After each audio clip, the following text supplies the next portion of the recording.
Welcome back to Global Solution, our second session. Heartily welcome to everybody. Society at large, as you know, can only reap the benefits of digitalization if it succeeds in promoting economic, social, and political progress. As part of its EU Council presidency, Germany has itself set the goal of actively shaping this current social and economic transformation process.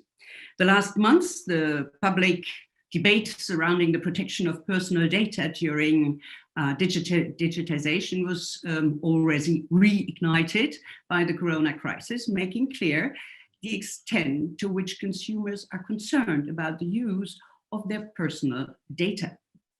Therefore, digital transformation and its design for common good and consumer orientation, in accordance with the sustainability goals of the United Nations Agenda 2030, is an essential focus topic. Together with the German Federal Ministry of Justice and Consumer Protection, a comprehensive discourses have been initiated that aims at maintaining the benefits of the digital world while recoupling the technological advances with economic and social progress. In this online event series, ladies and gentlemen, decision makers from politics, from business, research, and civil society discuss innovative concepts and developing proposals for pressing issues in the field of digital consumer protection, necessary consumer policies, new legal regulations, and education initiatives, very important, to strengthen the protection of personal data. So welcome to this second session. First of all, thanks to all participants today for the last time for the first discussion, and today I heartily welcome our distinguished guests today. And I would like to present you first from the OECD, Brigitte Akoka. Very welcome, experienced law attorney working in Brussels and Paris before joining the OECD in 2005. In July 2019, Ms. Akoka became head of consumer policy unit, supporting the activities of both the Committee on Consumer Policy on protecting digital consumer and the Working Party on Consumer Product Safety. Prior to joining the OECD, Mrs. Akoka practiced for 5 years as competition law attorney in international law firms. That was in Brussels and Paris, I think. So, nous sommes très ravis de votre participation. Bonjour, Madame Akoka. Bonjour, merci. So, and then we have with us Anna Bierovskaya, Senior Policy Advisor to the Trade Union Advisory Committee on the OECD, covering digitalization, the digital economy, and future work policies in the OECD, G7, G20 context. And Anna is a member of the OECD Going Digital Steering Group, the OECD AI Expert Group, also very, very important field, and the WEF Global Futures Council on Data Policy. We're happy to have you with us today. And there's Christian Kastrup, heartily welcome, State Secretary of the Federal Ministry of Justice and Consumer Protection, still the last weeks now until the end of the year, busy with Germany's presidency of the EU Council 2020, and honorary professor of finance at the Freie Universität Berlin, long-term ECOFIN experience, and much more. And finally, Dennis Snower, Global Solutions founder and president, professor of macroeconomics and sustainability at the Hertie School Berlin, fellow at the New Institute in Hamburg, and much more activities. He's the president emeritus at the Kiel Institute for the World Economy. So let's get into the session right away. And Mr. Kastrup, I would like to give you the first question. So a month ago, the European Commission launched the new consumer agenda to empower European consumers to play an active role in green and in the digital transitions.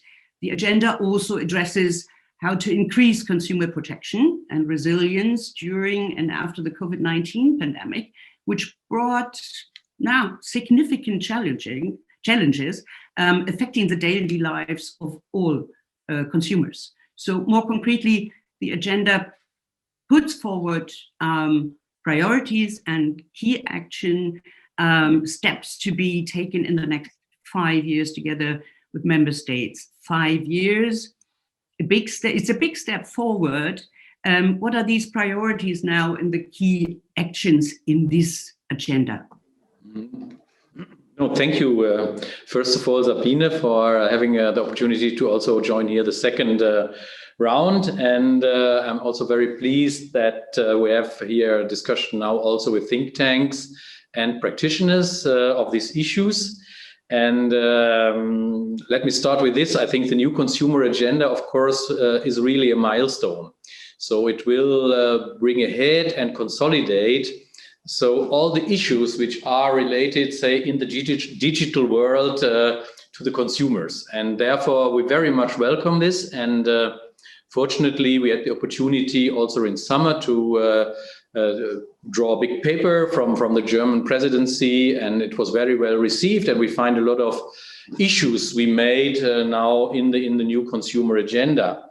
And I think the main thing, of course, this digital world comes with huge benefits and freedoms for consumers. And this is first of all. And of course, then as there are a lot of upsides, there is also a downside. And so we have to look what is, of course, the effect really that we have fostering innovation and productivity, and also how can we safeguard the consumers to be influenced, to be manipulated, to have to deal with disinformation. So that's it. So that's a package which is really, really broad, and we are very happy to discuss it. So we have next week on Monday, we have the informal meeting of the consumer ministers. It's also a virtual meeting, and so we am just today coming out of the preparation of this, and let me say this as a first introduction to the topic. Okay, but I just mentioned the 5 years. I mean, 5 years in the digital world is an eternity. I mean, if you see Yes. it, 5 years, my Okay. God, what can change Yes. in that 5 years? We just Yes. learned that the whole world can change in 1 year. But don't we learn in Europe to be a bit faster with these things? No, Sabine, that's very true. I think 5 years is an age. And this is always the problem we face if we do regulation. So if we do regulation and we have it in a two-step approach, we have European regulation first. This is new consumer agenda and accompanying things we will probably talk a bit later about. Will take time. And it will also take time then to put it into national law again. And in this time, I think the whole thing has changed. So what is really now the task is somehow, if we formulate now the new consumer agenda and accompanying, say, acts of law in a very dynamic way, and it's very tricky, and especially for lawyers. So I'm an economist, but I here work together with lawyers, and I think there is an issue. How can we write a law, a regulation, which is somehow already encompassing elements of the digital technology to come? Yeah, so there are, of course, known unknowns, but there are unknown unknowns. And this makes it tricky. And therefore, my strong belief is whatever we do on regulation, we also need to think about how we can put civil society collectively or in person so into the digital room, into the digital sphere, and empower them, go for literacy. So we need regulation, but I think we need much more than regulation. Even if it's a good first shot here, we need really to see how we really bring the people into the digital room. And this makes it really, really a bit more tricky than doing just good regulation. Yeah, I see. And Dennis, how does your approach, I mean, as one of the authors of Revisiting Digital Governance, fit in with this new EU plan? I think it fits in really well because it is exactly designed to provide this dynamic element. Basically, I think that so far, we have been playing catch up in addressing symptoms of a much deeper underlying cause. And as soon as we understand where the underlying cause lies, then it is much easier to compose regulations and other policies that are dynamic. And I see this as fundamental as in the move from slavery to the labor market or indentured servitude to the labor market. If you have a system which we had in feudal times, where people did not have basic freedoms over the product of their labor, then regulating the symptoms just won't get you out of it. What you need is to give people control over the remuneration, the fruits of their labor, and thereby institute a labor market. Now, the parallel here is that digital consumers do not have control over the data about themselves. That data is owned by digital service providers. And that gives rise to many, many different problems. And the EU has addressed the individual problems. So, for example, to give consumers the opportunity to make more informed choices, because often these choices are not informed because we basically click on terms and conditions.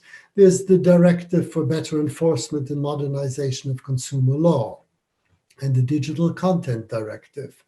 Then there is the problem of consumer scams, deceptive marketing techniques, and fraud and online shopping.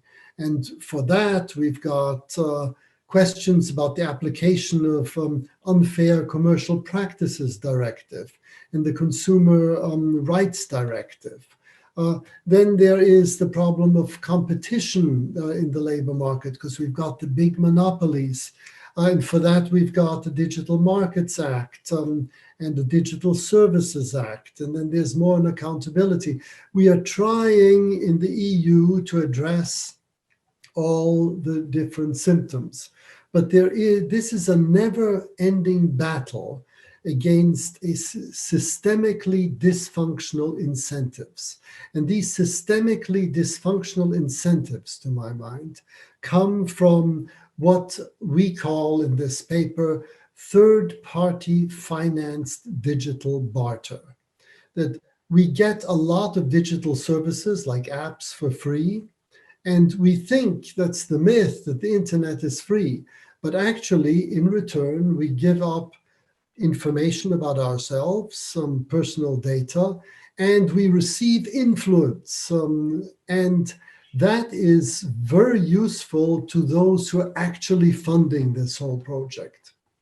These funders are advertisers, they are political agents, and the interests of the funders who are driving this system are not well aligned with consumers. And once we understand this, then I think we understand how to create a dynamic policy. And that is a policy which, like Christian has said, gives consumers control, empowers them, gives them control over the data about themselves. And our plan is basically about that.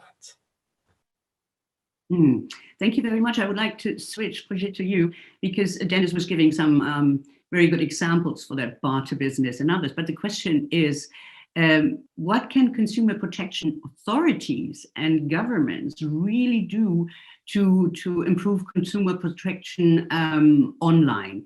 I mean, for example, a consumer policy unit like yours at the OECD, is it more on product safety, more consumer decision makings? Can you explain a bit more on how your department is working? Thank you. And again, thank you for inviting me to this very interesting discussion. It's actually everything. We cover a lot of grounds. And I do think in that regard that the new consumer agenda from the European Union is very interesting, because they really take a holistic approach to a different sets of issues, We do focus on consumer data. I mean, data is at the core now of this new ecosystem, the digital transformation, as we call it at the OECD. But we also focus on those issues that may not be directly related to consumer data. And you mentioned product safety, for example. It used to be completely disconnected from consumer data. Now, actually, it's less and less true. I'd be happy to mention about it, to mention about the work we've done on product safety, and in particular about those products that are now increasingly incorporating new technologies such as the IoT or artificial intelligence. And these products, which used to be clearly seen as goods with some legal implications attached to that, are becoming a mix of goods and services. They are being connected.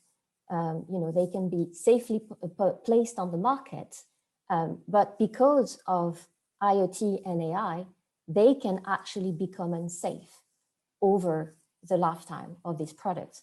I don't really want to only focus on the negative aspects of the digital transformations. That's not the position of the OECD. We also, balance our approach with the many benefits that the digital transformation has brought to consumers. And how have we done this? First of all, we have tried to come up with consensus on international standards that we think should be at the core, the building blocks of our work. One of which being the 2016 e-commerce recommendation on consumer protection in e-commerce. I'm actually saying 2016. It's not very much correct. We adopted it in 1999.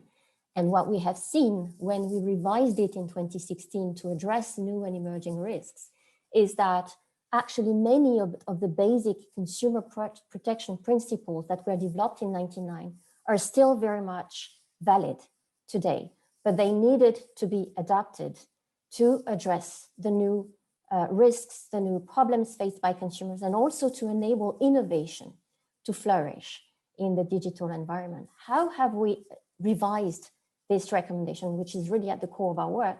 We have done different different activities, and we have also looked at how do consumers behave online. We have tried to make sure that any revision, any new legislation, any new international standard be robust and evidence-based, informed by the insights from behavioral economics. We know consumers do not always behave rationally online, and in order to protect them, but also to empower them, I think this is an important term, governments need to take into account those behavioral biases, which some businesses prey on to defraud consumers. So we're trying to have an evidence-based approach, and we've recently carried out interesting laboratory experiment, online surveys to test consumer behavior and to also see whether the instruments that we have developed are working well or should be adapted. How also have we done this? By working together with different stakeholders, including businesses and civil society. Businesses primarily because oftentimes governments are behind and they do not know what these new technologies are doing, what they're about, how they affect consumers. And therefore, we need to collaborate with businesses to understand what's at stake, what's there for consumers, for governments then to be able, again, in an informed manner, to take the right decisions and policy and enforcement actions. Yeah, very important to include the businesses, and because the next question is going to that field, because the digital economy, is changing our working spaces, the way we work, the way we will have to work next to a new colleague called AI, working from home, operating in hospitals and elsewhere with high technology and not the classic way anymore. So what do you consider the specific challenges related to the workplace? Yeah, thank you, Sabine, and thanks a lot for having me here today. I think just coming back to what Dennis said, even when you talk about the workplace, we have to see it in a more systemic view, right? Because everything that happens right now at the workplace related to the implementation of digital technologies is related to existing or non-existing regulations, safeguards, operational models when it comes to the design of technologies, but also the way business models are operating, right? So this, I wanted to start with this. I also think that workplace issues tend to be the last child in the family right now. So if you think about it, you have your first child, you look after it, you make sure it's good at school, it eats well, it is safe. This for me is the business environment in the digital economy. Then you have your second child, these would be the consumers that you want now to look after and you want to tend to their interest. And I think the work at the EU level right now is very important in that extent. And then with your third child, the workers, the workplace issues, you're sort of like, yeah, let's see how it goes. We have been too strict. We have been too attentive to the other issues. Let's see, let things develop as they are. And what we see right now at workplaces is that things went a bit too far in some instances. Just because you have much more monitoring at workplaces that is not restrained, that is not governed by any laws, and where it's hard to control who sees what about how the way you work, who collects your data, who processes your data, who also sells maybe your data to third parties. And then again, workers tend not to know who the third parties are who are involved in any of this. So the bigger platforms, the ones who are providing the software that is used at some workplaces in retail, in services, in manufacturing, literally everywhere. So with that being said, I think workplace issues, as you rightly said, Sabine, are very different.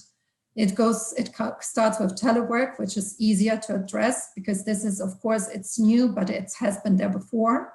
And it is much more sort of physically graspable. You can tell what it means to a worker, what is involved in all of this.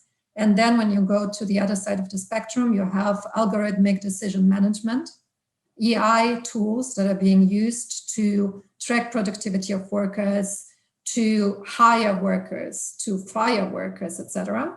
And there, the transparency issues are quite hard to address with current regulation, with current safeguards, and even with data protection legislation that is in place. Not all articles of the GDPR can't be used to that extent. So with that, I don't want to be long, but I just want to say with that is that the dimensions of the workplace are quite different. We tend to talk a lot about automation. We do not tend to talk a lot about what is happening right now to all of us when we are working, who is guiding this work. And we just see from our members is that many workers right now at this point say, we feel like we have less autonomy at work. We feel like we have to work more because we tend to think we need to prove ourselves, or our work processes are being dictated to us by computers, by systems, and so on and so forth.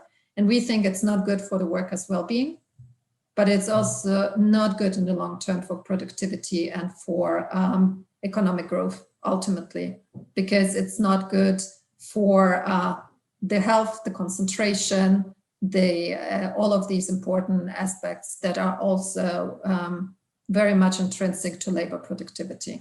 But I think it's a big discussion, obviously. It obviously is. Would you say today the trade unions remain too long fighting on the classic topics and disregarding the developments happening around them instead of, putting them at the forehead? Now, a lot of young people don't count on unions anymore. What do you advise the trade unions to keep on the track? Yeah, I think trade unions are in the same position sometimes as consumer associations. It's hard to understand what is happening, frankly, sometimes. Therefore, we need regulation or better safeguards to understand, to have more explainability around all of these issues and to create more transparency. But I also think what I see more and more, what trade unions are doing, is to talk about how can they be the representatives of data subjects at work. How can they defend collective data rights? meaning that bundling the interests of a group of workers here and say and for the trade unions to step in and say, let us negotiate how your data is being protected, but let us also negotiate data value, meaning what does actually your data contribute to a firm's productivity, to a firm's profit, and how can we maybe distribute that back to you in terms of maybe reducing your working time, or give you a higher wage, or whatever it is that you want, more training also. I think trade unions are very important here. And here I think many trade unions that I know of are very active on this part, is to claim training for workers when new digital systems are being introduced at work, because I think this is fundamentally important when we think about job retention and labor market stability. But there is a lot to be done, for sure.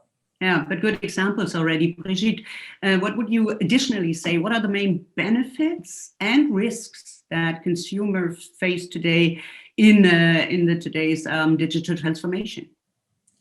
Consumers at large and citizens, I feel like, face the risks of, first of all, not being able to control their data in terms of data portability.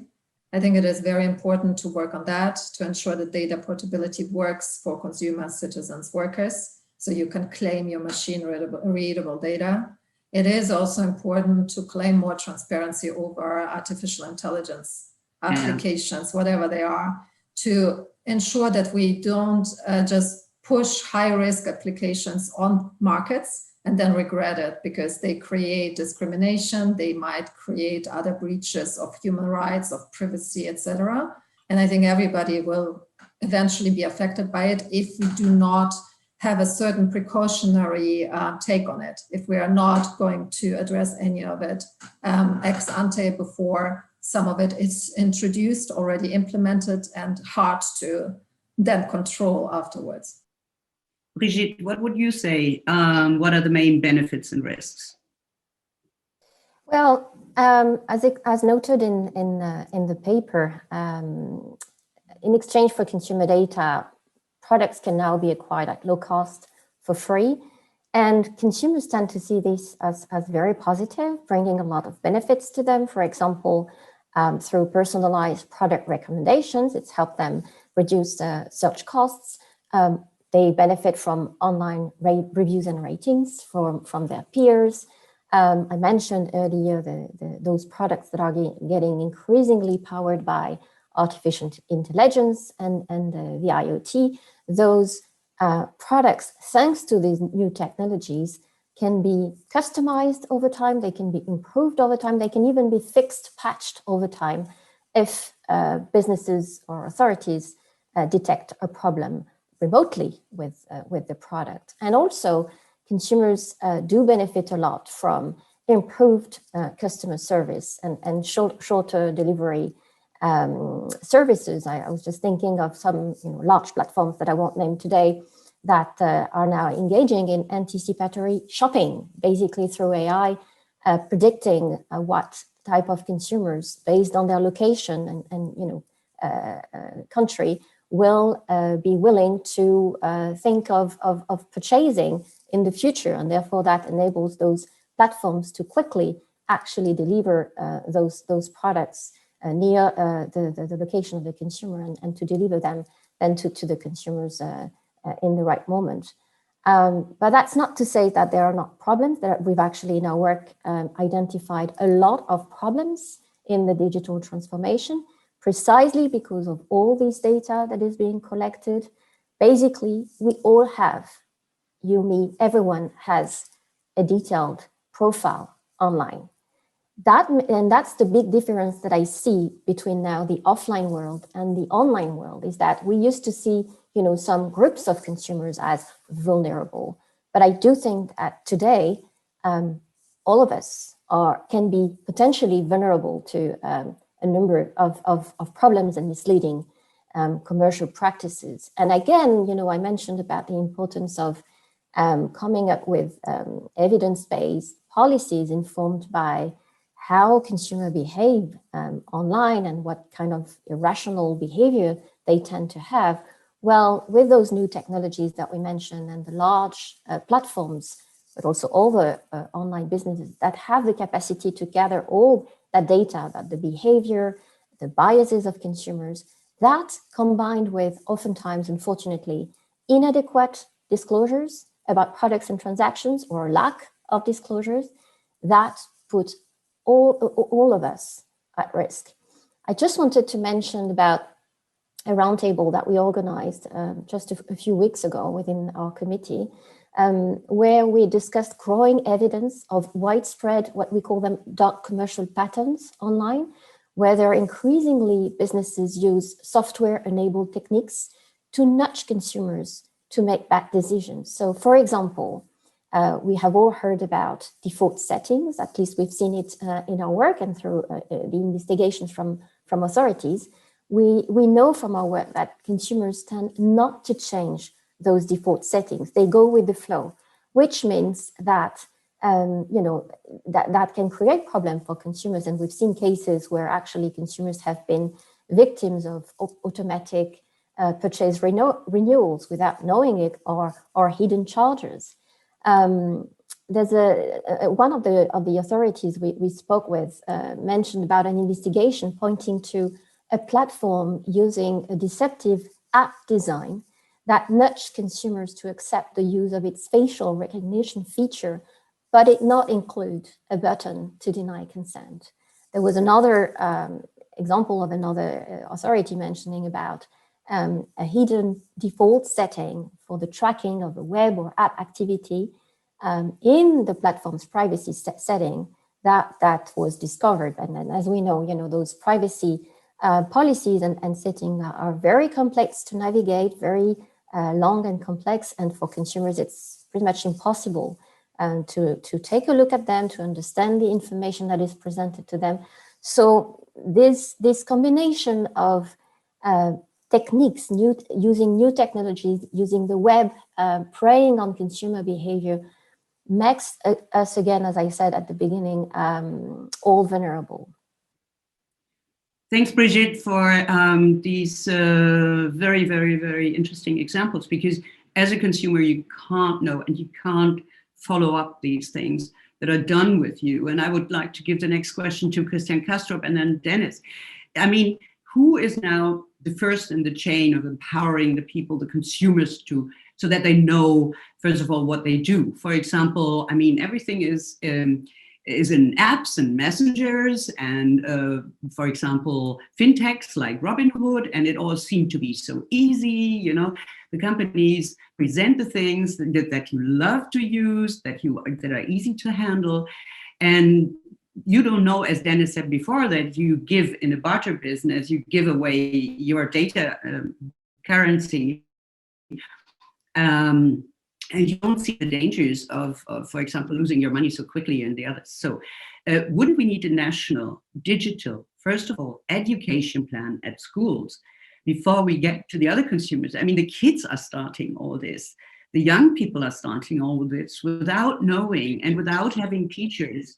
It was really, really a very interesting debate until now. I just also learned a lot about the views of TUAC and the OECD. So it's very interesting.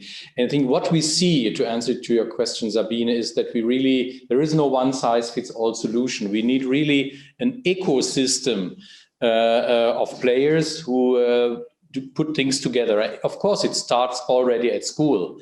But even beyond that, we have to look at all groups in our society. We have also to look, especially if you think about the COVID time, we have to look about the older people who now have to use more digital technology to stay in touch with their relatives. So yes, we do something also from our ministry point of view. Of course, we look what is about the youth, about the very young, and then we got to this, say, teenagers. There is a problem with cyber grooming, and there are also many problems.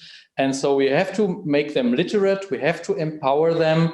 We have to regulate it. We have to look also what the players in the digital room do, what they do probably also on their own account, what they do not just forced by regulation, but there is also a kind of a, say, digital responsibility. So we have a corporate digital responsibility, say, platform digital responsibility, and therefore we have to somehow to make a kind of an ecosystem where all players have their to-do list, and probably, as I said, in a way which also encompasses new technologies, also the link platforms with artificial intelligence. But we will also have other technologies soon which will enhance the problem.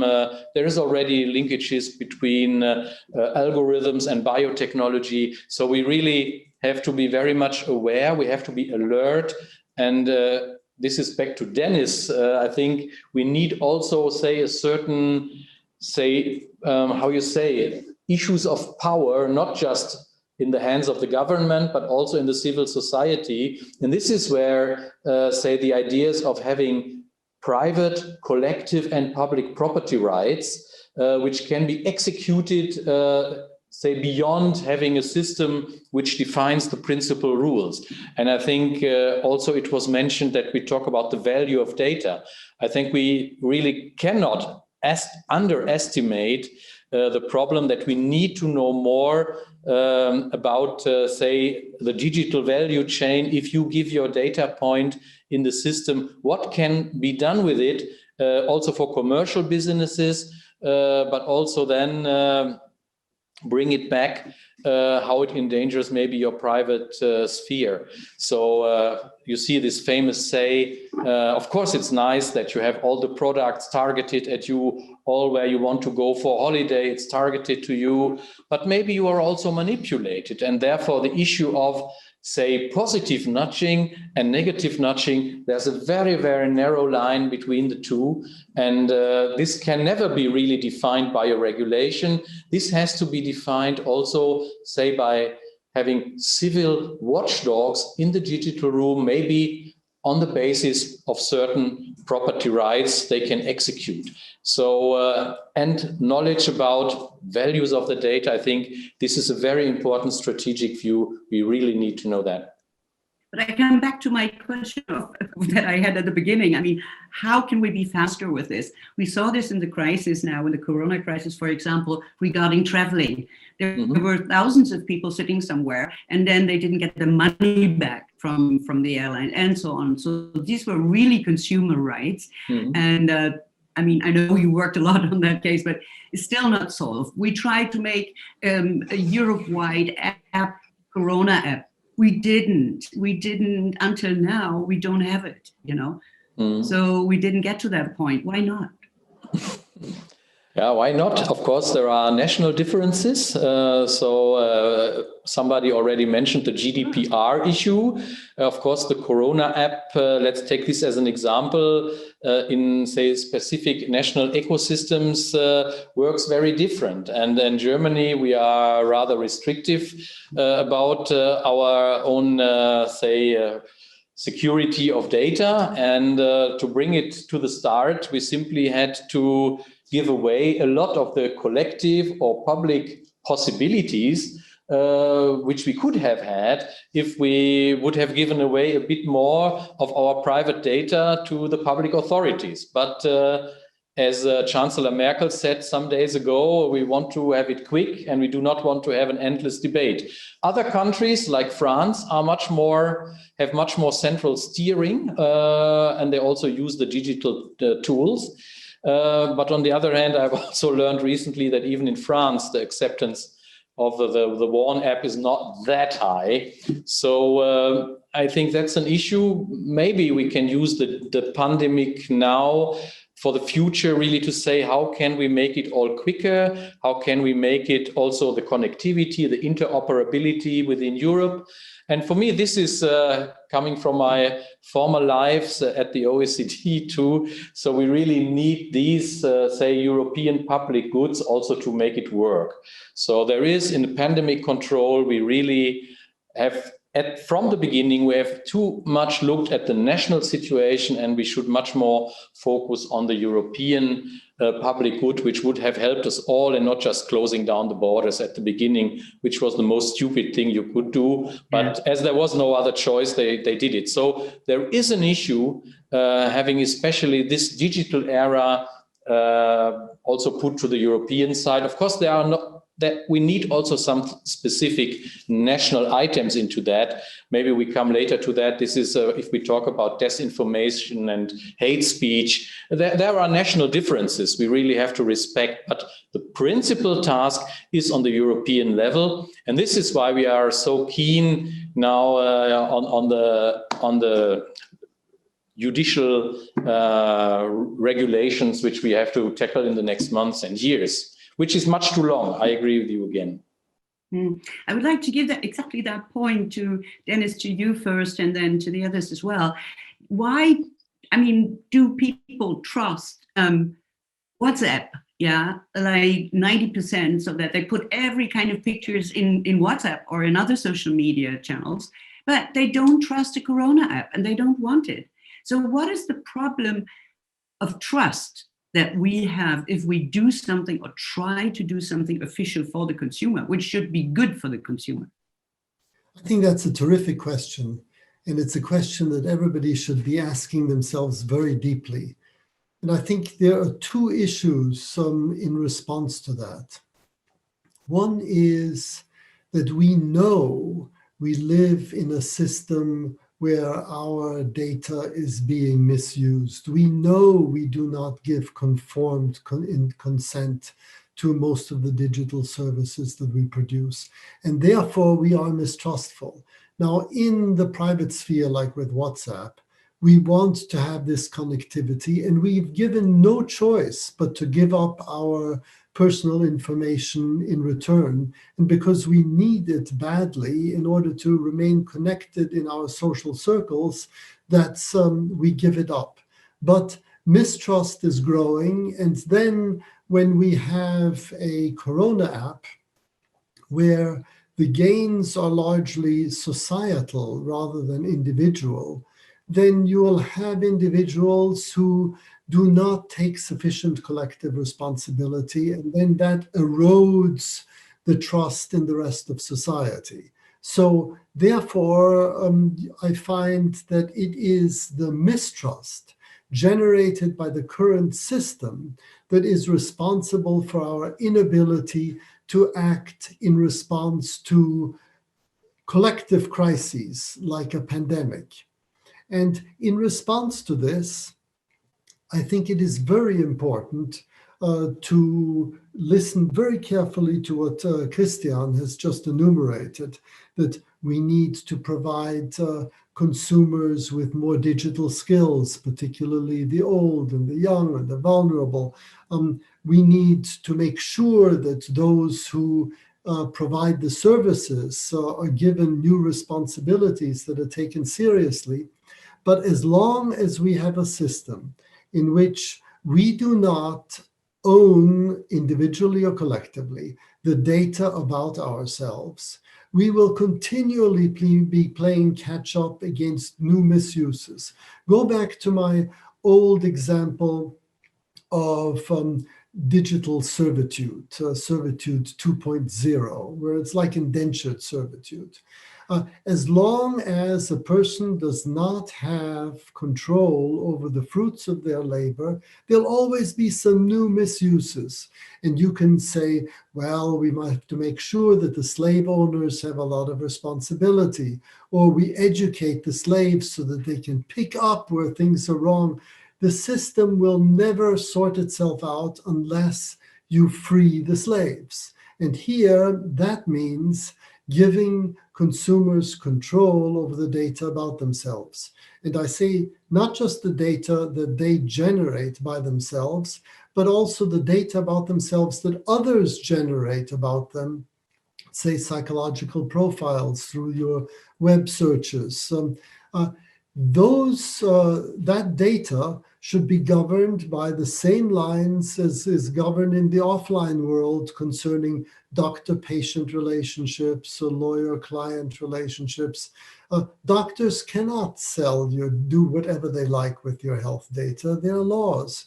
We can simply use what we have learned offline and apply it online, provided that we give consumers control over the data about themselves.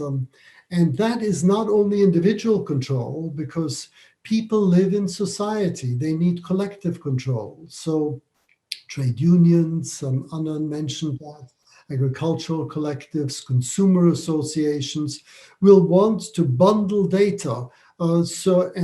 People give informed consent, and then their representatives have a fiduciary responsibility to use the data only for specified purposes. This is what we do in the offline world. We could so easily do it in the online world, but we need a new data governance system.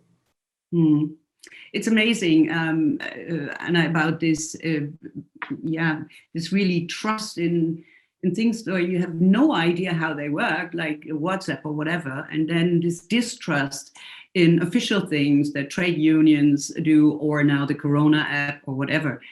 I would like to switch a little bit over to what Christian already mentioned, because this is also a big subject that we should discuss at workplaces as well as in schools. That is hate speech and disinformation that becomes more and more prevalent on large platforms to an extent that they heavily interfere also with democratic processes and including elections. How can we reap the benefits of digital services and at the same time protect users from illegal contents? It's a heavy loaded question you're asking me here. I think it relates a bit also to the take up of Corona apps, because here citizens were able to say, we don't trust our governments, we don't trust how they designed these sort of apps, and we don't want to share our location or our health data. On the platforms, on the digital tools that consumers are on right now, they obviously they have a choice to be on these tools, and I have a choice to say there is too much hate speech for me there. But the problem is that once they're there are lock-in effects on these platforms. By lock-in effects, I mean that first of all, the choice on which platforms or on which apps I am is quite limited. Although there is so much out there, there are certain offers that are more dominating than others. First of all of my contacts, work contacts, private contacts are sort of all on the same tools, are using the same tools. So I almost feel obliged to be there, first of all. Once I am there, and we all know that, there are algorithms behind most of these tools, not messenger tools, but platforms that are precisely creating content for me. And when this content becomes hate speech, becomes violence, etc., it is something that is applied progressively through the algorithm. It starts very slowly, and then it becomes a more dominant content feature on the platform you are at. And you are locked into this world where you start to believe in the things you're seeing because you think everybody sees the same things, and which is not true. I see completely different things on the platform than I assume some of you are. And then there are groups and societies there that see completely different things. And I think this relates back to your initial question about education, first of all, about educating people as to how this really all works, and that there are parallel digital worlds out there that they are not aware of, and that they are in a specific digital world, and they should not believe everything there is in there. And secondly, it comes to platform responsibility, back to platform responsibility. And there I agree with Dennis, it cannot all be around voluntary responsibility and soft law. There have to be rules around how to trace back hate speech, how to trace back violent content, how platforms need to be responsible to delete this kind of content, to put a ban on extremist contents, etc., on bigger platforms, let's say, and they're not doing it sufficiently because it's not good for the business model to do too much content moderation, which is understandable, but therefore there needs to be laws and regulations to steer them in that direction. And of course, the problem is that most of these platforms are operating on cross-border, across multiple jurisdictions, and this is hard to govern, and this is also hard for them to do, understandably so. So all of this is hard to bring together, but I hope very much, for the sake of our democracies, that there are very clear steps that will be taken soon enough, hopefully at the EU level, to address that, to address hate speech, for example. Brigitte, what would you say? I would like to, because we only have a last round, if I may say so, left, and I would like also to have a closer look on AI.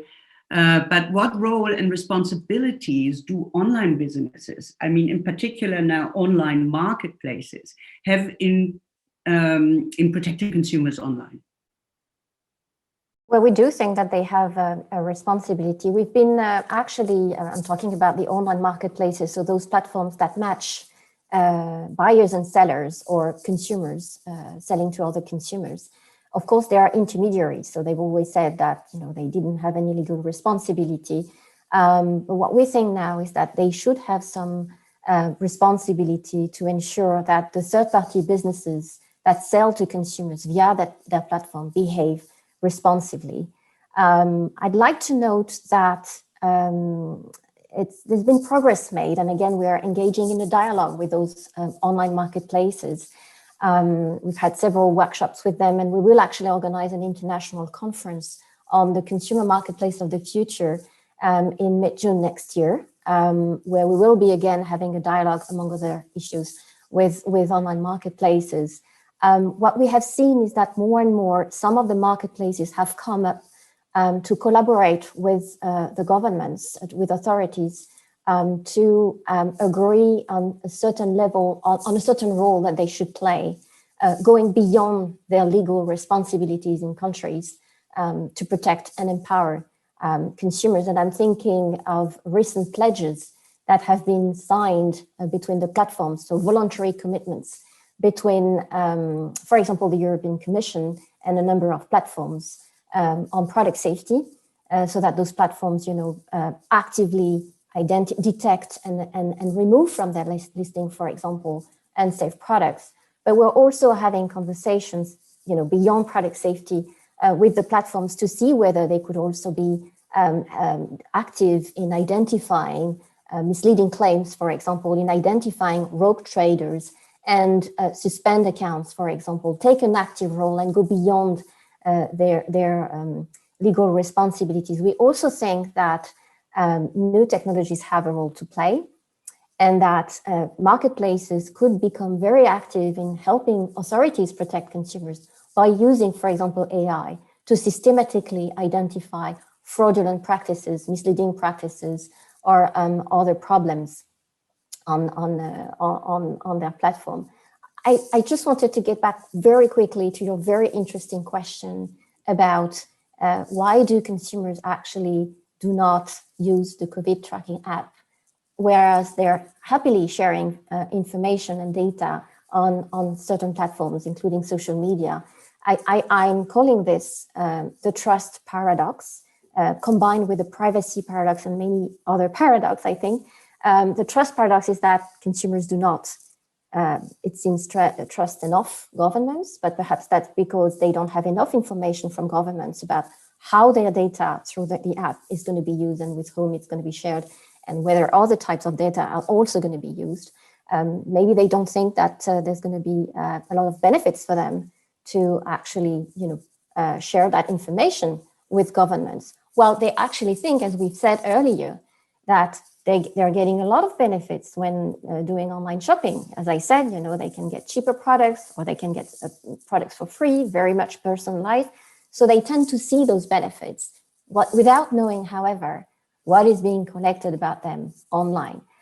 We've actually conducted a very interesting online survey a few years ago about trust in the sharing economy, where basically consumers, we've seen that consumers do not read terms and conditions, face problems on sharing economy platforms, and yet trust them and tend not to disengage. There is a real trust paradox problem here. And how can we solve it? Perhaps it's not the only solution, through education of consumers, of businesses, also about what should be done, not be done, of governments as well. What should be their role in this space? Just in the consumer data area, the consumer protection authorities we're working with are not always aware that they can step in and actually do not, think that this issue of consumer data can be resolved by competition or privacy regime. Huge questions. So it's educating everyone. Yeah. Christian Castro, I would like to come back to you with the last question, and then Dennis, you might round up perhaps a bit the whole thing. But AI, what was mentioned now so many times here already, is one of the most important subjects for the future, which is actually already started. So how do you see the announcement of the European Commission that it will present proposals for AI regulations? Can it reconcile innovation and strict regulations we need for AI? Or does not AI, as we always say, need the freedom of, technology thinking and all this kind of stuff that we are always criticized for in Europe, that we don't have this? What would you say? Let me start. What we can simply not do is, for instance, now we are in a pandemic, the economic is on the downside, and now we let's abstain from all civil control of new technologies. Modernization, recovery comes first. I would say that's the wrong approach, but the right approach would be that we need innovation, we need modernization, we need future firm working places for all people, and we need consumers who are confident, who buy products, and so that prosperity is growing. So it's not about an antagonism between economics or consumers. It's not economics first. It's really bring things together, of course, on all ways we just discussed here today. So as said, artificial intelligence creates huge benefits, and just was mentioned also to use artificial intelligence against crime, against hate speech. And I think this is so important. And of course, but on the other hand, we have to create trust, and we have to create trust. I think if we do something, which is for me, I think there are two big brothers in the room. There is the state, and there was said something to the state, and the other big brother are the commercial platforms with their big network effects. They have a competition problem, but they also have a problem of manipulation and influencing, which has an upside and which has a downside. And let me now, between the two brothers, let's have a big sister. And the big sister for me would be the civil society, which is empowered, maybe based on property rights, as Dennis proposed it, in private, collective, public way. We know the value of data. And then I think we have a kind of an ecosystem, say, between commercial interest, between, say, public interest interpreted by the state, and a say based on some regulation, but in its way dynamic for all people, so that the whole system works well for the workers, for the consumers, and for all civil society. Dennis, but if we are talking, and we do it the whole time in this discussion, talking about more and more rules and regulations, is this not a contradiction to the economic rules? To ruin the internet giants, more or less, ruin, because their business model is disrupted by politicians and economists like you? I think that's a really good question. And I believe that exactly the opposite is true. Currently, we have a system that operates underground, outside conscious awareness, where we give up personal information about ourselves, we receive influence, we're not really aware of how these things work, and we get services for free. And obviously, there's a huge benefit from these services, but that benefit is to be ascribed to the digital revolution. It's not to be ascribed to the very strange system of control and ownership of data that we currently have. So we have this underground system where things are exchanged for free. And then overground, we have the standard economics of buying and selling at a price and so forth. Now, we did have the labor market as an underground system when there were no wages, when there were just indentured serfs and indentured servants. And there we could not tell what the value of labor is. But once we gave people the right to control the fruits of their labor, and they got wages in return for labor services, then all of a sudden it was possible to make progress. Here we need exactly the same thing. And so I think Christian really put his finger on it. We've got two big brothers, the state and the commercial platforms, and we need a big sister, civil society. And after all, what we should be doing is making sure that that big sister is the one who has first priority, because the role of the state and the role of the big companies is simply to serve society. So putting society in the center is absolutely vital. And currently we don't have that. And this interesting discussion highlighted two aspects in which this is not the case.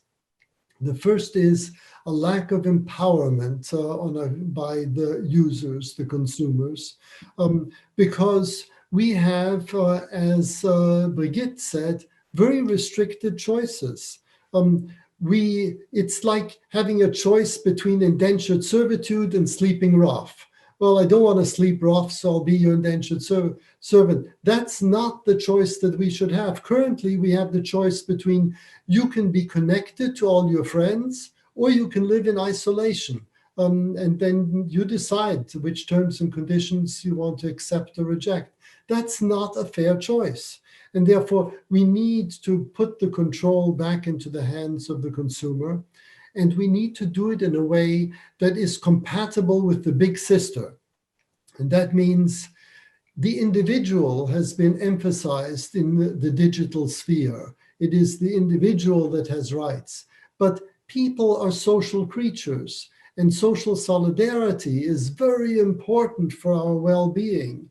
And therefore, giving people collective rights over data and empowering them to give up their data for specific purposes over a specific time to people, representatives who have fiduciary responsibilities to them, is the way to go. And with empowerment and solidarity, we can strengthen the big sister. But the first step, to my mind, is give the big sister control over the data about herself. Thank you very much, Dennis. And thanks to all of you. Thank you so much for your valuable input and the most interesting aspects on the numerous steps to undertake as soon as possible. Let's see what could already be developed out of this discussion until our third session in spring to 21. So have a healthy and happy New Year and merry and safe Christmas to all of you. Thank you very much. Thank you all.